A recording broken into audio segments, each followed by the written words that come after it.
Welcome to CCN Midday News. I'm your host, Captivating Christian. Here are some of your top stories for today, March 27th. Doctors and nurses say that people are dying from the COVID-19 in the U.S. more than we know. U.S. morgues are near capacity. The White House identifies Chicago and Detroit as areas emerging coronavirus hotspots. And Democrats delay stimulus bill to tighten a ban on the Trump family profiting. Let's get to the news.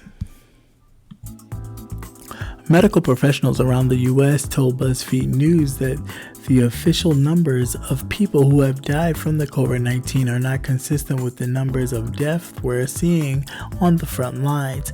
In some cases, it's a lag in reporting caused by delays and possible breakdowns in the logging positive tests and making them public.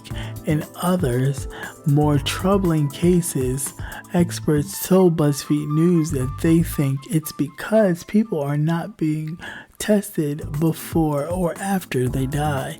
In the U.S., the county authorities are responsible for collecting data on the causes of the COVID-19, the disease caused by the coronavirus, and death. The data is then reported to the Center for Disease Control and Prevention.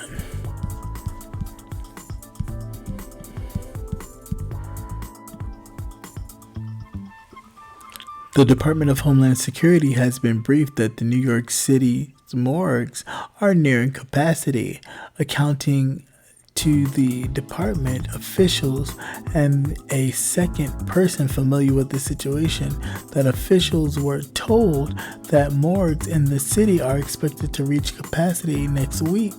Per the briefing, the third person familiar with the situation in the New York said some of the city's hospital morgues hit capacity in the past 7 days, and FEMA spokesperson told the Politico that New York asked for emergency mortuary assistance. Hawaii and North Carolina have asked for mortuary help as well, and the Disaster Response Agency is currently reviewing the request, according to the spokesperson.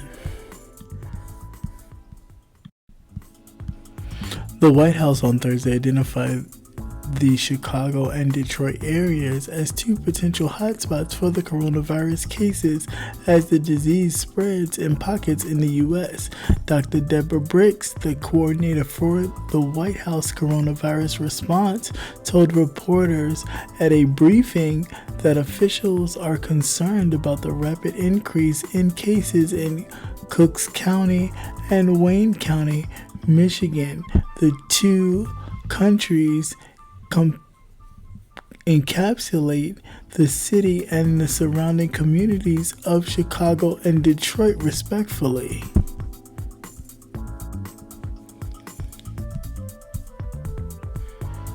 The Senate was about to approve the largest recovery bill in U.S. history on Wednesday when Minority Leader Chuck Schumer hit the pause button, realizing something was missing. Revised language designed to bar President Donald Trump from getting money for his own business. Democrats and Republicans have already agreed to rewrite the clause, but the update had somehow made it into the final print legislation, according to two people familiar with the situation. For 2 hours, Schumer and fellow Democrats held up the bill written to bolster a flattering economy amidst the coronavirus outbreak. While stricter language was inserted, the Senate passed a $2 trillion package just before midnight.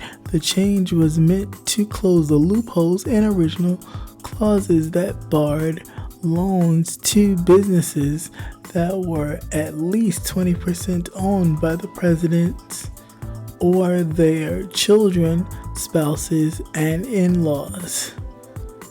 The updated language extended to the ban to businesses in which several family members collectively have a 20% stake, even each person's individual stake is below 20%.